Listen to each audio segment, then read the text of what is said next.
ना आम्ही खूप दिवसानंतर गेलो होतो आमच्या सातारमधला चार भिंती या ठिकाणी बसण्यासाठी. खूप छान असं निसर्ग दिसतो वरून, त्याच्यामुळेच गेलो होतो. खूप दिवस झालं चाललं होतं की आपण जाऊयात तिकडे, पण आम्हाला काही जाणं होतच नव्हतं. त्याच्यानंतर बोलले चला आपण ह्याच रस्त्याने चाललो होतो, आपण जाऊयात तिकडे. खूप छान असा निसर्ग वरून दिसत होता, फुलंही खूप छान दिसत होते तिथं. त्याच्यानंतर ना वरून इतका व्ह्यू साताराचा दिसत होता ना की भारी, खूप छान सनसेट दिसत होता. हा वरती जो दिसतो ना डोंगर, तो अजिंक्यतारा आहे सातारमधला.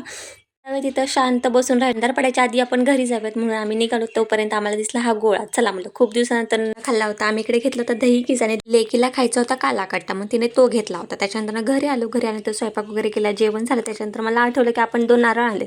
चला त्याच्यापासून आपण खोबऱ्याची बर्फी बनवू. त्याच्यासाठीच मी इकडे पाक करायला घेतला होता.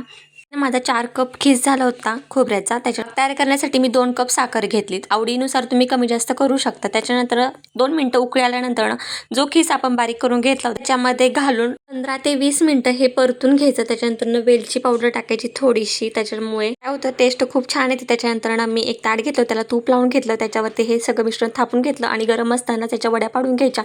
खूप छान आणि टेस्ट वडे झाले. तर तुम्हाला व्हिडिओ कसा वाटला कमेंट करून नक्की सांगा. Video bye.